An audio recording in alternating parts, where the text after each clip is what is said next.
আমার আল্লাহ তাআলা মহিলাদেরকে বায়াত করানোর স্পেশাল আয়াত নাজিল করেছেন। ইয়া আইয়ুহান নাবিয়্যু ইযা জাআকাল মুমিনাতু ইউবাইউনাক, হাবিব আপনার কাছে যখন মুমিন মহিলারা বায়াত গ্রহণ করতে আসে, কমিটমেন্ট করতে আসে, হাবিব আল্লাহ পাক বলছেন ফাবাইউহুন্না, আপনি তাদেরকে বায়াত করে নেন, আপনি তাদেরকে বায়াত করে নেন। এই আয়াত নাজিল হবার পরে সহিহ মুসলিম শরীফে একটা আলাদা অধ্যায় আছে বাবু বায়াতিন নিসা, অর্থাৎ মহিলাদের বায়াত করা প্রসঙ্গে এখানে হাদিস উল্লেখ এবং যতগুলি বিশুদ্ধ তাফাসির রয়েছে ম্যাক্সিমাম গুলিতে উল্লেখ, এমনকি দেওবন্দি আলেমদের শিরতাজ মুফতি দেওবন্দ সুবি সাহেবের তাফসিরে মারিফুল কোরআনে এসেছে, সবগুলি সহিহ তাফাসির এসেছে। এই আয়াত নাজিল হবার পরে আমার রাসূল করিম সাল্লাল্লাহু আলাইহি ওয়াসাল্লাম অসংখ্য অগণিত মহিলাদেরকে বায়াত করেছেন। জোরে কোন সুবহানাল্লাহ। তাই নবীজি পুরুষদেরকেও বায়াত করেছেন, নবীজি মহিলাদেরকেও বায়াত করেছেন। তো যে আল্লাহর ওলিরা, যে পীর মাশায়েখরা শুধু পুরুষদেরকে বায়াত করাইলো, মহিলাদেরকে বায়াত করাইলো না, তার নবীজির এই ব্যাপারে অর্ধেক বিধান পালন করলো, অর্ধেক বিধান পালন করলো না। আমার খাজা বাবা ফরিদপুরি মহিলা পুরুষ দুজনকে বায়াত করে দয়াল নবী রাসূল পাক সাল্লাল্লাহু আলাইহি ওয়াসাল্লামের পরিপূর্ণ বায়াতের হক আদায় করেছেন। তো কাইফিয়তটা কি? মহিলাদেরকে বায়াত করবেন, কাইফিয়ত কি? এই ব্যাপারে মুফতি আমিনুল ইহসান মুজাদ্দিদি আল বারাকাতি রাহমাতুল্লাহ আলাইহি তিনি তিনার বিশ্ববিখ্যাত কাওয়াইদুল ফিকহের 216 পৃষ্ঠায় উল্লেখ করছেন। আপনারা জানলে খুশি হবেন।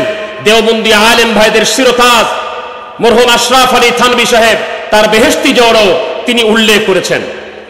এমনকি দেওবন্দের প্রতিষ্ঠাতা কাসেম নানুতুবি সাহেবের পীর হযরতে হাজী ইমদাদুল্লাহ মুহাজিরে মাক্কি রাহমাতুল্লাহ আলাইহি তিনি তিনার দিয়াউল কুলুবের মধ্যে উল্লেখ করেছেন। এমনকি আল কাউলুল জামিল কিতাবের মধ্যে আল্লামা শাহ ওলিউল্লাহ মুহাদ্দিস দেহলভী রাহমাতুল্লাহ উল্লেখ করছেন বাইআতুন নিসা বিল কালাম গায়রি আখযে কাফিন, যদি মহিলারা বায়াত গ্রহণ করে তাহলে কোন ওলি আল্লাহ পীর মাশায়েখ মহিলাদের হাত ধরতে পারবে না, হাতে হাত রাখতে পারবে না। তাদের হাতে হাত না রেখে শুধু কথার মাধ্যমে যদি কোনো আল্লাহর ওলিরা মহিলাদেরকে বায়াত করে, এটা শরীয়ত সম্মত, এইভাবে বায়াত করা যাবে, এইভাবেই বায়াত করবে। এবার আপনারা সাক্ষী দেন, আমার খাজা বাবা ফরিদপুরি কি কোনোদিন কোন মহিলার হাত ধরে বায়াত করাইছেন? তাহলে শরীয়ত যেভাবে মহিলাদেরকে বায়াত করানোর সিস্টেম দিয়েছেন, আমার খাজা বাবা ফরিদপুরি সেইভাবেই মহিলাদেরকে বায়াত করিয়েছেন। আমরা খালি খুঁজি বেদাত বেদাত বেদাত শিরক। আমি আপনাদেরকে গাজীপুরের মানুষদেরকে, ঢাকাবাসীকে দাওয়াত দিয়ে গেলাম, আপনি আটটুসি যায় তালাশ করে দেখেন, রাত 3টায় সেখানে কর্মসূচি শুরু হয় আল্লাহর কোরআনুল কারীমের তেলাওয়াত দিয়া। এরপরে জিকির আজকার, দুরুদ সালাম, মিলাদ কিয়াম, ওজিফা কালাম, মুরাকাবা মুশাহাদা, ফাতিহা শরীফ, খতম শরীফ, এইভাবে করতে করতে এশার নামাজের পরে 500 বার দুরুদ শরীফ।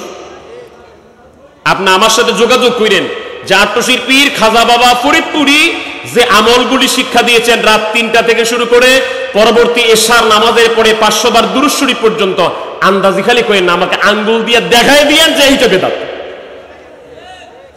আমাকে আঙ্গুল দিয়ে দেখাই দিতে হবে যে এইটা বেদাত, এটা কোন হাদিসে নাই, এটার দলিল কোন হাদিসে নাই, এটা আমাকে দেখাই দিতে হবে। কোনটা পারবেন? দুরূদ শরীফ পড়া, আল্লাহ তাআলা দুরূদ শরীফ পড়তে বলছেন। কোনটা বলবেন? জিকির করা। জিকির করা সম্পর্কে অসংখ্য আয়াত আমার আল্লাহ তাআলা কোরআনুল কারীমে বলেছেন, রাসূল হাদিসে বলেছেন। এক সময় পৃথিবীতে মুসলমান ছিল কম, অন্য ধর্মের মানুষ ছিল বেশি। একটা পর্যায় ছিল তখন পরিচালনা করত, রাজ্য চালাতো, ইশারা দিত মুসলমান। এখন তুলনামূলক হিসেবে ওই হিসেবে অনেক জায়গায় এখন মুসলমানের সংখ্যা বেশি। বর্তমান প্রেক্ষাপটে মার কি অমুসলিমরা খাচ্ছে না মুসলমানরা খাচ্ছে? আর একটু জোরে বলেন, কে খাচ্ছে? তার মূলে কারণ কি? What's the cause? কারণ কি? মুসলমানরা অবহেলিত, নির্যাতিত, নিষ্পেষিত, বঞ্চিত। কারণ কি? ডক্টর আল্লামা ইকবাল উপমহাদেশের অন্যতম একজন ইসলামী দার্শনিক কবি, এই ব্যাপারটা নিয়ে সে আল্লাহর দরবারে বাহ্যিক দৃষ্টিকোণ থেকে আল্লাহর বিরুদ্ধে একটা অভিযোগ তুলল। অভিযোগ তুলে একটা বই লিখলো কবিতার, এর নাম হলো শেকওয়া। গোটা কথাগুলি বলতে তো 2-4 ঘন্টা লাগবে, আমি খুব সংক্ষিপ্ত আকারে কথাটা তুলে ধরছি। আলেমরা শেকওয়া পড়ে বলল, ইকবাল মুরতাদ হয়ে গেছে, ইকবাল অমুসলিম হয়ে গেছে, আল্লাহর বিরুদ্ধে যে অভিযোগ করে তার ঈমান থাকার কথা না। সবাই ফতোয়া দিয়ে দিল, ইকবালকে যেখানে পাবা সেখানে মারবা, সেখানে হত্যা করবা। 2.5 বছর হয়ে গেল ইকবালের বিরুদ্ধে ফতোয়া ফতোয়া ফতোয়া। ইকবাল চান্স খুঁজতেছে, এর জবাব আমি দিব। শেকওয়ার মধ্যে অভিযোগ তুলল, আল্লাহ মুসলমানরা তোমাকে সেজদা দেয়, মুসলমানরা নামাজ পড়ে, মুসলমানরা হজ করে, মুসলমানরা তোমারে ভয় করে, মুসলমানরা তোমার দরবারে হাত বাড়ায়, এজন্যই বুঝি তুমি মুসলমানদেরকে দুর্বল পায়া অমুসলিমদের দিয়া মার খাওয়াচ্ছ। তারা তোমারে ভয় করে, তোমারে মেনে চলে, এই কারণেই তুমি তাদেরকে মার খাওয়াচ্ছ। আসলে মুসলমানদেরকে দুর্বল পায়া তুমি তাদেরকে এই অবস্থা করছো। এই ধরনের নানাবিধ অভিযোগ মুসলমানদের আল্লাহর বিরুদ্ধে ইকবাল করে বসল। এই কথার কারণে 2.5 বছর হয়ে গেল, সুযোগ খুঁজতেছে, এর জবাব দিবে ডক্টর ইকবাল। ডক্টর ইকবাল 2.5 বছর পরে জবাব দেওয়ার একটা সেমিনার পেল, সুযোগ পেল। সেই সেমিনারে সে শেকওয়ার জবাবে একটা কিতাব লিখলো, নাম হলো জবাবে শেকওয়া। এখানে শেকওয়াতে আল্লাহর বিরুদ্ধে যতগুলি অভিযোগ, এর খণ্ডনে, এর অ্যান্সারে আল্লাহর পক্ষ থেকে কি জবাব আসবে, যে তোমাদের উত্থানের কারণ কিভাবে হবে, তোমরা উঠবা কেমনে, আবার মাথা তুলে দাঁড়াবা কেমনে, এর জবাব আল্লাহর পক্ষ থেকে কি আসবে, সেটা ডক্টর ইকবাল কবিতার ভাষায় তুলে ধরলেন। তার নাম হলো জবাবে শেকওয়া। সেখানে তিনি অনেকগুলি কথা বলেছেন, তার মধ্যে আমি 2টি শের আপনাদেরকে শোনাচ্ছি। ডক্টর ইকবাল তার কথা বলে বলে কিন্তু যারা ওলি আল্লাহ মানে না, পীর মুর্শিদ মানে না, তাসাউফ মানে না, তারাও ডক্টর ইকবালের কথা বলে বলে মাঠ গরম করে না ভাই? ভাইরা আমার, আমরা ডক্টর ইকবালের সে কথাটা আপনাকে শোনাবো। এখন বর্তমানে উত্থানের কারণ কি, একটু জবান খুলে মোহব্বতের সাথে এবার বলেন তো, আপনারা এতক্ষণ ধরে আল্লাহ পাকের তার হাবিবের আলোচনা প্রয়োজনীয়তা শুনেছেন, এবার 3য় নম্বরে বলেন, আল্লাহর ওলিদের দরকার আছে না নাই? জবান খুলে বলেন, আল্লাহর ওলিদের দরকার আছে না নাই? আমাকে একটা ইন্টারভিউতে কোশ্চিন করা হলো, ইন্টারভিউতে প্রশ্ন করা হলো যে আমরা শুনেছি আপনি বিশ্ব জাকের মঞ্জিলে যান, আপনি সেই বিশ্ব জাকের মঞ্জিলে পড়াশোনা করেছেন, আপনি পীরপন্থী, পীর মানেন, তা আপনি বলেন পীর সম্পর্কে আপনার ধারণা কি? একজন প্রশ্ন করে বসলেন যে রাসূল করিম সাল্লাল্লাহু আলাইহি ওয়াসাল্লাম তিনি বিদায় হজে একটি কথা বলেছেন, তারাকতু ফীকুম, উনি বাংলাটা বলছেন যে একটা রেখে গেলাম কোরআন আর হাদিস। তো কই, রাসূল তো বলে নাই যে আমি পীর রেখে গেলাম, ওলি রেখে গেলাম, তোমরা এদেরকে মানিও। কই, রাসূল তো এই কথা বলে নাই। রাসূল বলেছেন কোরআন রেখে গেলাম আর হাদিস রেখে গেলাম, অতএব কোরআন আর হাদিস সাফিসিয়েন্ট। তা আপনারা পীরের কথা বলেন, পীর ধরার দরকার কি? তা আমি বললাম হাদিসটা মুআত্তা ইমাম মালিকের রেফারেন্স দিয়ে বললাম, রাসূল বলছেন তারাকতু ফীকুম আমরাইন লান তাদিল্লু মা তামাসসাকতুম বিহিমা কিতাবাল্লাহি ওয়া সুন্নাতি রাসূলিহি। বলে হ্যাঁ হ্যাঁ হাদিস হলো এটা। তা আমি বললাম আমি আপনার সাথে একমত, আমি আমার ঈমানি জজবা, আমি আমার কনফিডেন্স লেভেলকে সেখানে একত্রিত রাখলাম। আমার এই চাকরি হলে হবে, না হলে না হবে। ইন্টারভিউতে আমি নাম্বার পাবো কি পাবো না সেটা বড় বিষয় না, আমি ইন্টারভিউতে এসে আমার ঈমান বিক্রি করতে পারবো না। আমি আল্লাহর ওলিদেরকে মহব্বত করি, তাদের দরবারে গিয়েছি, তাদের শিক্ষা অনুযায়ী চলি। এখন এই চাকরি পাইতে, ইন্টারভিউতে পাস করতে যে আমি বলতে পারবো না যে না আমি আর পীর মানি না। বললাম আমি আপনার সাথে একমত। তো আল্লাহ রাসূল বলছেন কোরআন ধরো, কোরআন রেখে গেলাম, কোরআন মানো, হাদিস মানো। তো আমি কি এটাকে বুকের মধ্যে জড়ায় ধরবো যে এখানে কোরআন শরীফ আছে, এখানে বুখারী আছে, তিরমিজি আছে, নাসাই আছে, ইবনে মাজাহ আছে, সব হাদিসের কিতাবগুলি, এগুলিকে আমি কি বুকে জড়ায় ধরে থাকবো? এই ধরার কথা বলেছেন? তো ওনারা বললেন না না, কোরআন যা বলছে, হাদিস যা বলছে ওইগুলি মানতে হবে। এটার মানে হলো কোরআন আর হাদিসকে আঁকড়ে ধরা। আমি বললাম যে কোরআন আর হাদিস রাসূল লিখে গেছেন, ওইটার কথাগুলি মানা যদি হয় কোরআন হাদিস মান্য করা, তাহলে আল্লাহর ওলিদের কাছে যাওয়াই হলো কোরআন হাদিস মান্য করা। বলো কেমনে? আমার আল্লাহ তাআলা এ ব্যাপারে কোরআনুল কারীমে ব্যাপক কথা বলেছেন। এবার আমার জাকির ভাইদের কথাটা জানা থাকার কথা, এর জন্য আমি আপনাদেরকে বলি, আল্লাহর ওলিদের কথা কোরআনে আছে না নাই? যদি না থাকতো মানতাম না। কোরআন যদি বলতো ওলি আল্লাহ মানা যাবে না, মানতাম না। যেহেতু আল্লাহর কোরআন বলছে আমার বন্ধু আছে, অতএব যদি কেউ কোরআন মানে ওলি মানে না, সে কোরআন মানলো না। আমার আল্লাহ তাআলা বলছেন, আলা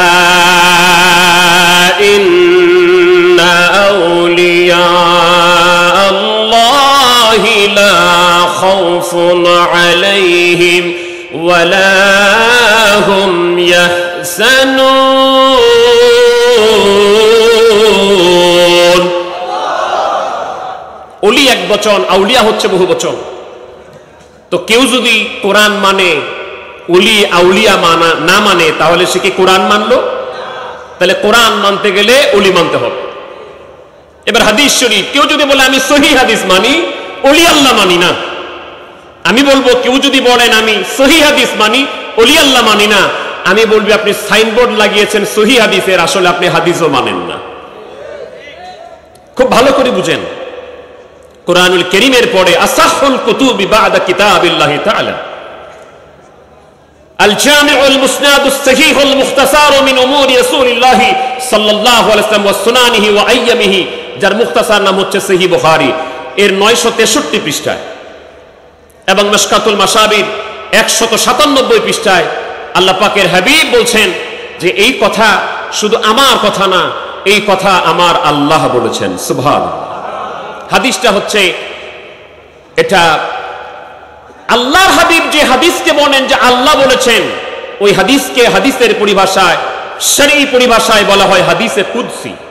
ওখানে আমার আল্লাহ বলছেন, মান আদা লি ওয়ালিয়ান ফাকাদ আযানতুহু বিল হারব। যারা আমার ওলির সাথে দুশমনি করে, আমার আল্লাহ বলছেন আমি তার বিরুদ্ধে যুদ্ধের আহ্বান করি। তাহলে এবার যদি কেউ বলে আমি সহিহ বুখারী মানি, ওলি মানি না, আমি বলবো আপনি বুখারী শরীফ মানেন না। আমি যে কথাগুলি ধরেছি এগুলি বলতে আমার 2-3 ঘন্টা সময় লাগবে, তবে খুব সংক্ষেপে 10-15 মিনিটের মধ্যে আমি গুছাই দেবো ইনশাআল্লাহ। ভাইরা আমার, এবার আমাদের দেশে এরকম ওয়াজ হয়, মাওলানা সাহেবদের দোয়া, পীর সাহেবদের দোয়া কবুল হতেও পারে, নাও হতে পারে, কোনো গ্যারান্টি নাই। মা বাবার দোয়া কবুল, মাজলুমের দোয়া কবুল, মুসাফিরের দোয়া কবুল 100%। এই কথা ওয়াজ হয়। পীর সাহেবদের দোয়া কবুল হতেও পারে, নাও হতে পারে। আপনারা বলেন পীর সাহেব বলতে আপনি কাকে বুঝেন? পীর বলতে আমরা বুঝি কামেল মুকাম্মেল আল্লাহর ওলি। অনেক ভাইরা তো বলে পীর কথাটাই হাদিস কোরআনে নাই, তো মানবো কেমনে? আমার আপনার সাথে একমত আমি, পীর কথাটা কোরআন হাদিসের আপনি কোথাও পাবেন না। আপনি যদি চ্যালেঞ্জ করেন যে পীর কেউ কোরআন হাদিসে দেখাই দিতে পারলে আমি মানবো, আমি আপনার সাথে একমত। কোরআন হাদিসের মধ্যে কোথাও পীর শব্দটা পাওয়া যাবে না, নাই। এই একমত হওয়ার সাথে সাথে আমি আরেকটা বিষয় আপনাকে বলি, যারা কোরআন হাদিসে পীর খুঁজতেছেন, আমি আপনাকে বলি কোরআন হাদিসে আমরা নামাজ রোজাও খুঁজতেছি, এটাও তো পাচ্ছি না। কোরআন হাদিসে নামাজ রোজা আছে? নাই, নাই, শব্দটাই নাই। কেন? শব্দটা ফার্সি, নামাজ শব্দটাও ফার্সি, রোজা শব্দটাও ফার্সি। যেদিন আপনি কোরআন হাদিসে নামাজ আর রোজা খুঁজে বের করতে পারবেন, ওই দিন আমরাও কোরআন হাদিসে পীর খুঁজে বের করতে পারবো। আপনি এনে দেন নামাজ রোজা, আমি এনে দেব পীর। বলবেন নামাজ নাই, আছে সালাত, ভালো। রোজা নাই, আছে সাওম সিয়াম, আমিও বলবো এগুলি ফার্সি, কোরআন হাদিসে নামাজ নাই, রোজা নাই। ঠিক পীর শব্দটাও ফার্সি, এই আরবি ভাষার কোরআনে পীর শব্দটা নাই, আরবি ভাষার কোরআনে আছে ওলি, সিদ্দিকিন, সালিহিন, মুত্তাকিন, মুহসিনিন, মুর্শিদ। তাহলে আপনি নামাজ পান না, সালাত পাইছেন, রোজা পান না, সিয়াম পাইছেন। ঠিক আমরাও কোরআন হাদিসের মধ্যে পীর শব্দ পাই না, কিন্তু এটার যেটা আরবি ওলি, সিদ্দিকিন, সালিহিন, মুত্তাকিন, মুহসিনিন, আমরা এগুলি পেয়েছি।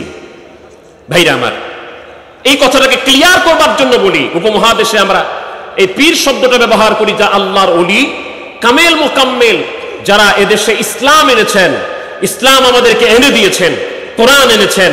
যখন মাদ্রাসা ছিল না এই জায়গায়, এই আল্লাহর ওলিরা এসে এসে এদেশে মাদ্রাসা প্রতিষ্ঠা করেছেন। যখন এদেশে মসজিদ ছিল না, আল্লাহর ওলিরাই এদেশে এসে এসে মসজিদ প্রতিষ্ঠা করেছেন।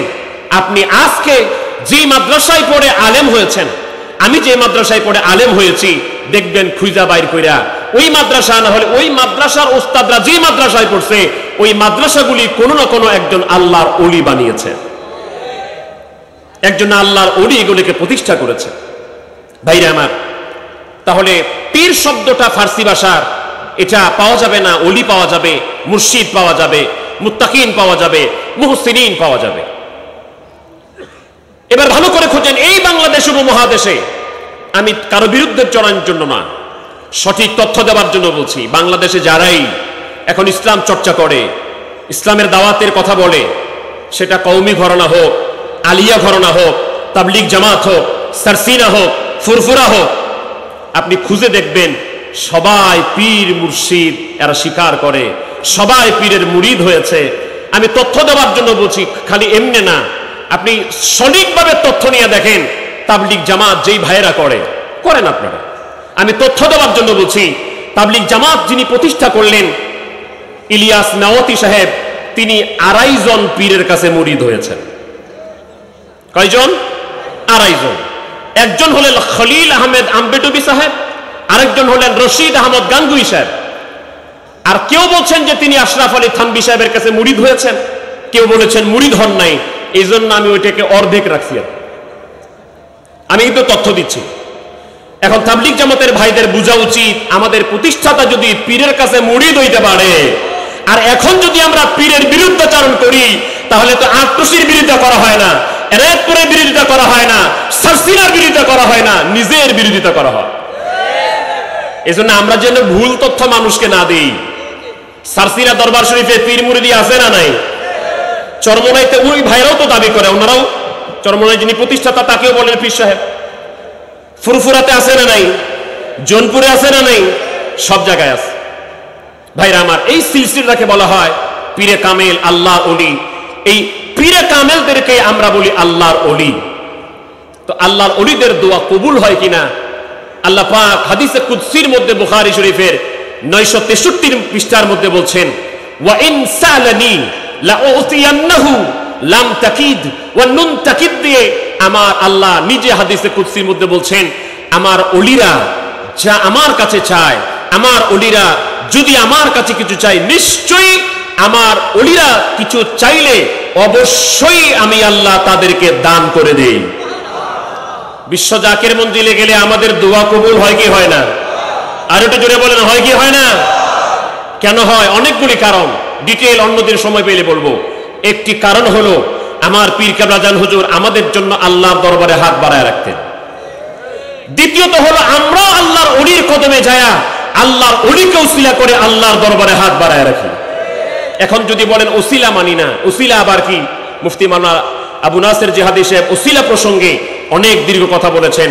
তবে আমি একটি কথাই বলি, আমরা বলি হ্যাঁ ডাইরেক্ট মসজিদে যা আল্লাহর কাছে চান, কোনো সমস্যা নেই, নামাজ পড়ে আল্লাহর কাছে চান, এটাও যেমন জায়েজ, এটাও যেমন সাপোর্টেড, এটাও যেমন মানতে হবে, এটাও যেমন কোরআন সুন্নাহ মোতাবেক, ঠিক একইভাবে আল্লাহর নবীদের আলাইহিমুস সালামদের ওসিলা করে আল্লাহর কাছে চাওয়া, আল্লাহর ওলিদেরকে ওসিলা করে আল্লাহর কাছে চাওয়া, এটাও কোরআন সুন্নাহ মোতাবেক, এটাও কোরআনের দলিল দ্বারা প্রমাণিত, এটাও হাদিসের দ্বারা প্রমাণিত।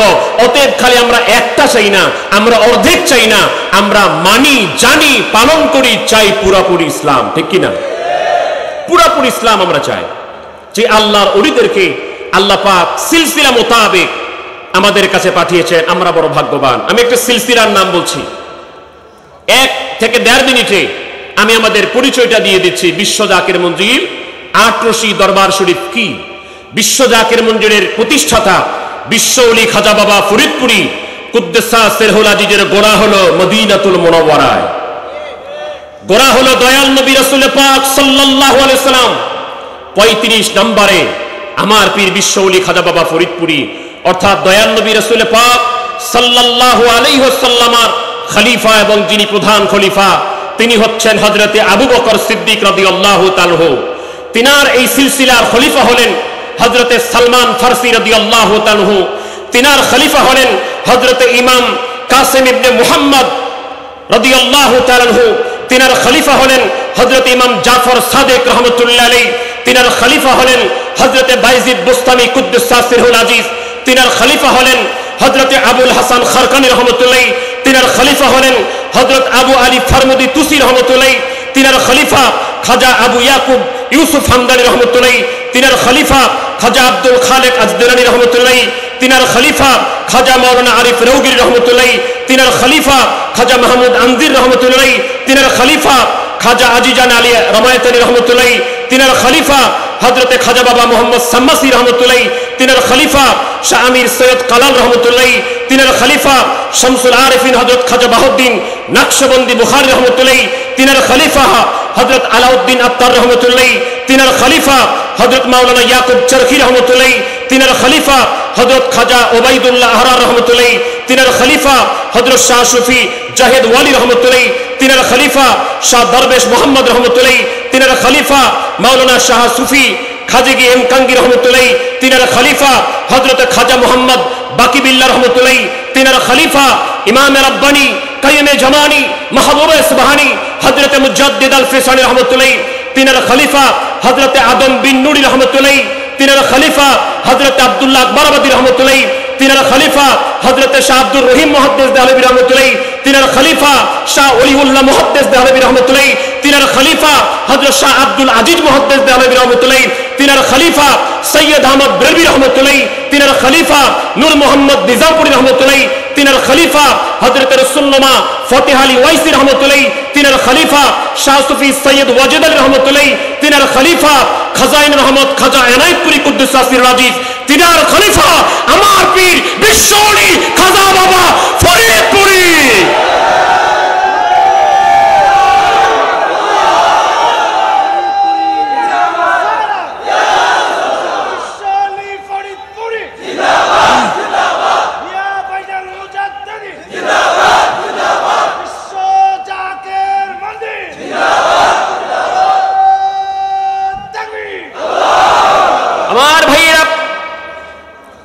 বিশ্ব জাকির মঞ্জিলের কানেকশন শুধু বিশ্ব জাকির মঞ্জিল নয়, বিশ্ব জাকির মঞ্জিলের কানেকশন যেতে যেতে হযরতে মুজাদ্দিদ আল ফিসানি রাহমাতুল্লাহ আলাইহি সিরহিন শরীফ হয়ে খাজা বাহুদ্দিন নকশবন্দ রাহমাতুল্লাহ হয়ে সবগুলির যত নাম বললাম এইভাবে করতে করতে হযরতে আবু বকর সিদ্দিক রাদিয়াল্লাহু তাআলা হয়ে সোনার মদিনাতুল মুনাওয়ারায় গিয়েছে। এই জন্য খাজা বাবা শাহ সুফি আল্লামা মাওলানা ফরিদপুরি যখন তরিকা দিয়েছেন, আমাদেরকে যখন মুরিদ করিয়েছেন, তখন তিনি বলেন নাই বাবা তোমরা বলো আট্টশির পীরের তরিকা ছাড়বো না। আট্টশির পীরের নামে তরিকা তিনি দেন নাই, অন্য কেউ দিচ্ছে সেটা ভিন্ন ব্যাপার, ওটা আমার সমালোচনার বিষয় না। কিন্তু আট্টশির পীর খাজা বাবা ফরিদপুরিকে যারা চিনেন নাই, শুধু নাম শুনেছেন আট্টশি আর শুনেছেন বেদাত বেদাত বেদাতের কারখানা, আর দক্ষিণবঙ্গে অনেক জায়গায় ওই দিকে প্রচার আছে আট্টশি বিশ্ব জাকির মঞ্জিলে মহিলা পুরুষ একসাথে নাচে। আপনারা কি জীবনে কেউ কোনোদিন দেখছেন এটা? আর যারা বলেন দেখছেন এটা? জীবনে কোনোদিন দেখছেন আট্টশি বিশ্ব জাকির মঞ্জিলে মহিলা পুরুষ একসাথে জিকির করে? আমি চ্যালেঞ্জ করছি, বিশ্ব জাকির মঞ্জিল আট্টশি দরবার শরীফে মহিলারা, আমাদের বোনেরা, আমরা আমাদের স্ত্রীদেরকেও নিয়ে যাই, ওনাদেরকে বিশ্ব জাকির মঞ্জিলের গেট দিয়া বোরকা ছাড়া পর্দা ছাড়া বিশ্ব জাকির মঞ্জিলের গেটের ভিতরেই ঢুকতে দেওয়া হয় না। এরপর পড়ে, তারা যে বাউন্ডারির মধ্যে থাকে, যে এলাকার মধ্যে মহিলারা থাকে, ওই এলাকায় যে বাচ্চাটা বুঝে পুরুষ মানুষ কি আর মহিলা মানুষ কি, এই ধরনের কোন ছেলে যারা বুঝে পুরুষ আর নারীর পার্থক্য, লেডিস আর জন্ডিসের পার্থক্য, এই ধরনের কোন ছেলে বাচ্চাকেও ওই মহিলা প্যান্ডেলের ভিতরে ঢুকতে দেওয়া হয় না। তাহলে আমি কাউকে কিচ্ছু বলবো না, এটা আপনাদের বিবেচনায় নিলাম। যারা বলছে আট্টসী বিশ্ব জাকের মঞ্জিলে মহিলা পুরুষ একসাথে নাচে, একসাথে জিকির করে, তারা কি আসলে সত্য কথা বলছে? ভাই, তারা কি সত্য কথা বলছে? আমি তাদেরকে মিথ্যাবাদী বললামই না, তারা সত্য কথা বলে নাই। আল্লাহ কি বলছেন? ইয়া আইয়ুহাল্লাযীনা আমানু আমানুত্তাকুল্লাহা ওয়া কুলু কাওলান সাদীদা। সূরা আহজাবে আল্লাহ পাক বলছেন, হে ঈমানদারেরা, হে মুমিনেরা, তোমরা আল্লাহকে ভয় করো আর তোমরা সোজাসুজি সঠিক যেটা ওই কথাটা বলো। আজকে সঠিক কথা বলতে গেলে অনেকের গায়ে লাগে, লাগতে থাক। আট্টুসি গেলে কে আমাকে ভালোবাসলো আর কে বাসলো না সেটা আমার দেখার টাইম নাই ভাই। আমার প্রমাণ দলিলাতিল্লাহ হয়তো আজকে দিতে পারবো না, কিন্তু একটা জিনিস বুঝি, বিশ্ব জাকির মঞ্জিলে আট্টুসি দরবার শরীফে গিয়া নবীর প্রেমে মহব্বতে চোখের পানি ফেলা শিখেছি। বিশ্ব জাকির মঞ্জিলে যাবার বদলতে রাত ৩টার সময় উঠে আমার আল্লাহকে প্রাণ ভরে ডাকা শিখেছি। বিশ্ব জাকির মঞ্জিলে যাবার বদলতে এখানে অনেক জাকের ভাইরা আছেন, আমরা নিজের কথা বলতে পারি না, এখানে অনেক জাকের ভাইরা আছেন ঘুমের ঘরে আমার দয়াল নবীজিকে সাক্ষাৎ পেয়েছেন। অতএব হাজারো বাধা, হাজারো বিপত্তি, হাজারো কথা আসতে পারে, যে সত্যের সন্ধান আমরা বিশ্ব জাকির মঞ্জিলে পেয়েছি, জীবন চলে যেতে পারে, বিশ্ব জাকির মঞ্জিলের সত্য তরিকার শেষ নিঃশ্বাস পর্যন্ত ছাড়বো না, ছাড়বো না, ছাড়বো না। হাত তুলে দেখার থেকে রাজি আছেন?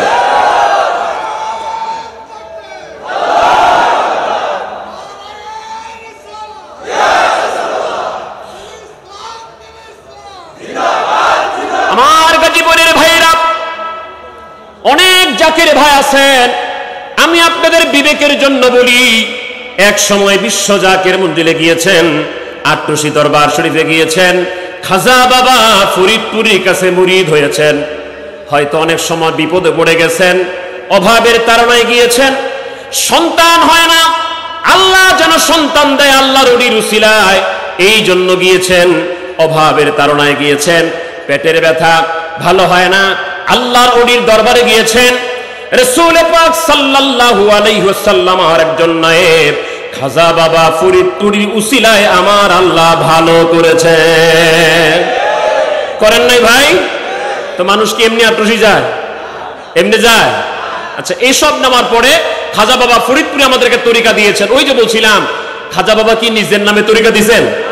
বলছেন কি, বাবা বলো তোমরা, জাত পাকের কসম খায়া বলছি, দয়াল নবী রাসূল পাক সাল্লাল্লাহু আলাইহি ওয়াসাল্লাম সত্য তরিকা জীবনের শেষ নিঃশ্বাস পর্যন্ত ছাড়বো না। এবার আল্লাহর কোরআনের সাথে মিলান। যারা আগে তরিকা নিয়েছেন এখন তরিকা অনেকে বাদ দিচ্ছেন, যারা আগে দরবার শরীফে গিয়েছেন হয়তো এখন যাচ্ছেন না, মনে করছেন আমার তরিকা লাগবে না। এবার আপনি আল্লাহ কোরআনের সাথে মিলান। আল্লাহ তাআলা কোরআনুল কারীমে 48 নম্বর সূরা, সূরা ফাতিহার মধ্যে আল্লাহ পাক 10 নম্বর আয়াতে বলছেন, ইন্নাল্লাযীনা ইউবাইউনাকা ইন্নামা ইউবাইউনাল্লাহ ইয়াদুল্লাহি ফাওকা আইদিহিম ফামান নাকাসা ফাইন্নামা ইয়ানকুসু আলা নাফসি ومن أوفى بما عهد عليه الله فسيؤتيه أجرا عظيما। সরল অনুবাদ, আল্লাহ বলছেন, হাবিব যারা আপনার কাছে বায়াত গ্রহণ করছে এবং করবে, তারা শুধু আপনার কাছে বায়াত হচ্ছে বা হবে না, তারা ডাইরেক্ট আমি আল্লাহর কাছেই বায়াত গ্রহণ করছে। তাহলে এবার একটা বিষয়কে স্পষ্ট করে নেন, আজকে যারা বায়াত পীর মুরিদকে বেদাত বলছে, নাজায়েজ বলছে, হারাম বলছে, এবার স্পষ্ট করে গাজীপুরের মানুষ জেনে নেন, বায়াত হওয়া কি নাজায়েজ না জায়েজ? আরেকটু জোরে বলেন, নাজায়েজ না জায়েজ? পীরের কাছে মুরিদ হওয়াকে যদি কেউ বলেন বায়াত গ্রহণ করাকে বেদাত নাজায়েজ, আমি একটা কথাই বলি, শাহ ওয়ালিউল্লাহ মুহাদ্দিস দেহলভী রহমতুল্লাহের ইলমকে যদি এক পাল্লায় দেওয়া হয়, আপনার আমার মতো হাজার হাজার মুলবির আরেক পাল্লায় দেওয়া হলে উনার একটা পশম বরাবর হবে না। সেই আল্লামা শাহ ওয়ালিউল্লাহ মুহাদ্দিস দেহলভী রহমতুল্লাহ আল কাউলুল জামিলে তিনি উল্লেখ করছেন, যেটা দেওবন্দের আলেম মুফতি দেওবন্দ তিনারা আইনুল ইলম কিতাবের মধ্যে বলছেন যে মাওলানা শাহ ওয়ালিউল্লাহ मुहद्दिस देहलवी रहमतुल्लाह अलैहि ने सूफिया इकराम को मरजू बयात को सुन्नत फरमाती है। जो अल्लामा मौलाना शाह वलीउल्लाह मुहद्दिस देहलवी रहमतुल्लाह पीरे कामिल सूफी তাসাউফপন্থী ওলি আল্লাহদের কাছে বায়াত গ্রহণ করা, এটাকে সুন্নাত বলেছেন। জোরে কোন সুবহানাল্লাহ। এখন যেটা সুপ্রিম কোর্টে রায় হয়ে যায়, সুপ্রিম কোর্টের থেকে যেটার ফয়সালা চলে আসে, সুপ্রিম কোর্টে যেটা রায় চূড়ান্ত হয়ে যায়, এরপরে যদি একটা ইউনিয়ন পরিষদের মেম্বার সাহেব ওই সুপ্রিম কোর্টের রায়ের বিরুদ্ধে ফতোয়া দেয়, তোমার রায় তোমার পকেটের মধ্যে ঢুকায় রাখো, আমরা সুপ্রিম কোর্টের রায় বিনা দ্বিধায় মানতে রাজি। শাহ ওয়ালিউল্লাহ মুহাদ্দিস দেহলভী রহমাতুল্লাহ বলেন, পীরে কামেলদের কাছে বায়াত গ্রহণ করা এটা সুন্নাত। আর কোনখান থেকে তুমি আমি আমাদের অধঃপতনের কারণটা বলি, আমি শেষ করে দিচ্ছি। ডক্টর ইকবাল জবাব দিচ্ছেন, মুসলমানদের অধঃপতনের কারণ কি? ডক্টর ইকবাল এবার জবাব দিচ্ছেন আল্লাহর পক্ষ থেকে, যে জবাব হওয়া দরকার তিনি ছান্দসিক ভাষায় সে জবাবটা দিচ্ছেন। জবাব দিতে গিয়া একটি ছন্দমালার মধ্যে তিনি লিখলেন, মগজে কোরআন রূহে ঈমান জানে দীন, মগজে কোরআন রূহে ঈমান জানে দীন, হস্তে হুব্বে রহমতাল লিল আলামিন। ডক্টর ইকবাল বললেন, কুরআনুল কারীমের মগজ বলো, ঈমানের রূহ বলো, আর দ্বীন ইসলামের জান বলো, সব কিছু কোরআনের মগজ, রূহ ঈমানের রূহ, দ্বীন ইসলামের যেটা অরিজিনাল জিনিস, ওই জিনিসটার নাম হলো আমার দয়াল নবীজির ভালোবাসা। নবীর ভালোবাসা থেকে যখন মুসলমান সরে গিয়েছে, তখন মুসলমানদের অধঃপতন শুরু হয়েছে। ভাইরা আমার, মুসলমানরা আজকে সংখ্যায় অনেক বেশি। আমরা হাদিস কোরআনের আলোচনা শুনি, খালি কেমনে নবীজিকে ছোট করা যায়, কেমনে বানানো যায়, কুল ইন্নামা আনা বাশারুম মিসলুকুম, কেমনে বলা যায় নবী আমাদের মতো। এই ওয়াজ আমরা বহুত শুনি, কিন্তু আমরা কোরআনুল কারীমের শুনি না ইন্না আরসালনাকা শাহিদাও ওয়া মুবাশশিরাও ওয়া নাযীরা, আমরা শুনি না ওমা আরসালনাকা ইল্লা রাহমাতাল লিল আলামিন। অনেক সহিহ হাদিসের ভাইরা খালি সহিহ হাদিস কয়। আমি 4-5টা বিষয় উল্লেখ করছি, এই কথা জীবনে শুনলাম না যে বুখারী শরীফে এসেছে আল্লাহ পাকের হাবিবের থুথু মুবারক পায়া সাহাবায়ে কামরা তারা চোখে লাগাতেন, বুকে লাগাতেন, মুখে লাগাতেন, মাখতেন। কই এত সহিহ হাদিস শুনি, এই সহিহ হাদিসটা তো কখনো শুনি না ভাই। এত সহিহ হাদিস শুনি, এইটা তো শুনি না। আমার রাসূল করিম সাল্লাল্লাহু আলাইহি ওয়াসাল্লাম যখন চুল মুবারক মুন্ডন করেছেন, চুল মুবারক কেটেছেন, তখন সাহাবায়ে کرام আমার দয়াল নবীর চুল মুবারক নিয়ে কাছে পাওয়ার জন্য আমার জন্য হুড়ুহুড়ি লাগিয়ে দিয়েছেন। কই এই কথা তো শুনি না ভাই। সহিহ হাদিসের মধ্যে এসেছে মদিনাতুল মুনাওয়ারায় ছোট বাচ্চারা যখন পানি আনতে যেতেন সকালবেলা, তখন তারা পানি নিয়ে নিজের বাড়িতে যেতেন না, আমার দয়াল নবীর হুজরা মুবারকের সামনে লাইন করে তাদের কলসিগুলি, তাদের পাতিলগুলি রেখে দিতেন। দয়াল নবী রাসূল পাক সাল্লাল্লাহু আলাইহি ওয়াসাল্লাম তিনি তার হাত মুবারকটা ওই পাত্রের মধ্যে ডুবাইয়ে দিতেন। আমার নবীজির হাত মুবারক ডুবানো ওই পানিটা মদিনার মানুষগুলি সারাদিন পান করতেন। কই ভাই এই হাদিস তো শুনি না। আমার ভাইরা, খালি নবীজিকে কেমনে সাধারণ বানানো যায় এই হাদিস শুনি, কিন্তু সহিহ হাদিস শুননা মুসলিম শরীফের আমার দয়াল নবীজি যখন ঘেমে যেতেন, আমার দয়াল নবী রাসূল পাক সাল্লাল্লাহু আলাইহি ওয়াসাল্লামের ঘাম মুবারক নিয়ে সাহাবীরা জড়ো করে করে শিশির মধ্যে নিয়ে আতরের পরিবর্তে ব্যবহার করতেন। কই এটা তো শুনি না ভাই। এটা শোনা যায় কামেল মুকাম্মেল আল্লাহর ওলির দরবারে গেলে। এজন্য কামেল মুকাম্মেল আল্লাহর ওলির দরবারে যাওয়ার দরকার আছে না নাই? ওলি আল্লাহরা কার অভিমুখী? জোরে বলেন কার অভিমুখী? আল্লাহ পাক বলছেন ওয়াত্তাবি সাবিলা মান আনাবা ইলাইয়া, বান্দারে শোন, যারা আমার অভিমুখী হয়ে গেছে তোরা তাদের পথে চল, তোরা তাদের রাস্তায় চল। আমরা আল্লাহকে পেতে চাই। আল্লাহকে পেতে চান সবাই? হাত তুলে দেখার কে কে আল্লাহকে পেতে চান? সবাই আল্লাহকে পেতে চান? একটা পয়েন্ট তো, কার সাথে গেলে আল্লাহকে পাবো? অনেক তো ওয়াজ নসিহত শুনি, অনেকের কথা শুনি, কার সাথে গেলে, কার কথা মতো চললে আল্লাহকে পাবো। আমি একটা থার্মোমিটার দিয়ে দিচ্ছি, আপনি যদি মনে করেন উনার সাথে গেলে আল্লাহকে পাবো, রাসূলকে পাবো, আপনি থার্মোমিটার দিয়ে মিলায় দেখেন, আপনি যাকে মনে করছেন যে উনার সাথে চললে আল্লাহকে পাবো, আপনি মিলায় দেখেন যে উনি নিজে আল্লাহকে আগে পাইছে না নাই।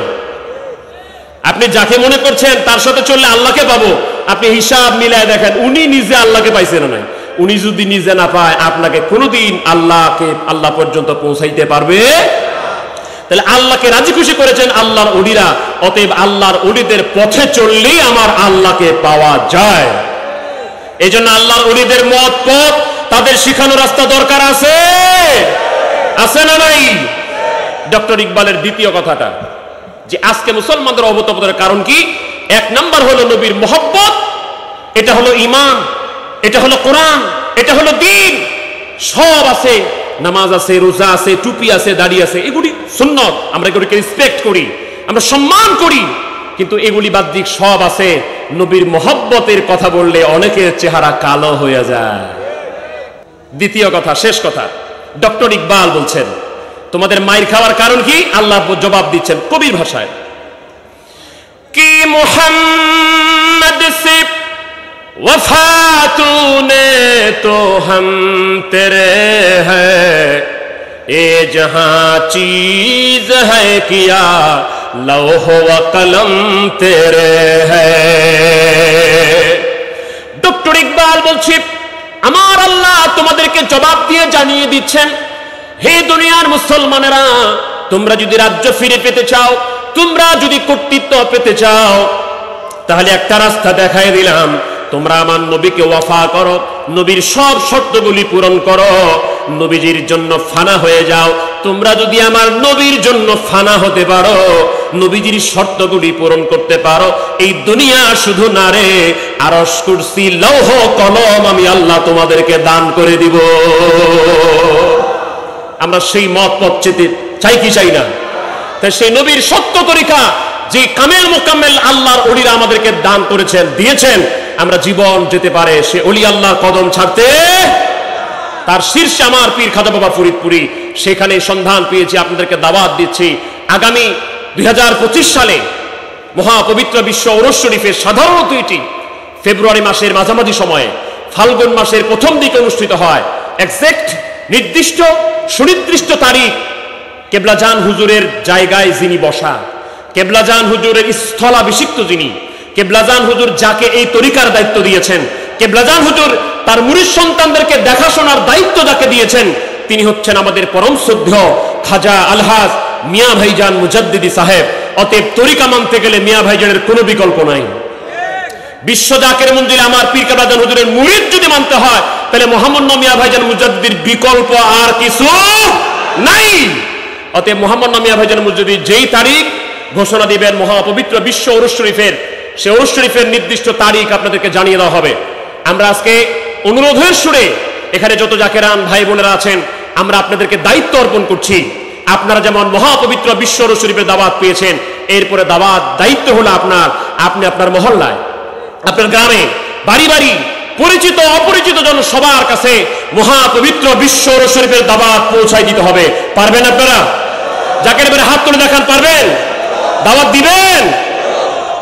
কাফেলা করে প্রাণ ভরে বিশ্ব জাকের মঞ্জিলে মহাপবিত্র বিশ্ব ওরস শরীফে আপনারা যাবেন, খেদমত প্রাণ ভরে করবেন, হৃদয় উজাড় করে, মহব্বত করে, ভালোবেসে আপনারা খেদমত করবেন। আল্লাহ পাক আপনাদেরকে তৌফিক দান করুন। ওয়া আখির দাওয়ানা আনিল হামদুলিল্লাহি রাব্বিল আলামিন।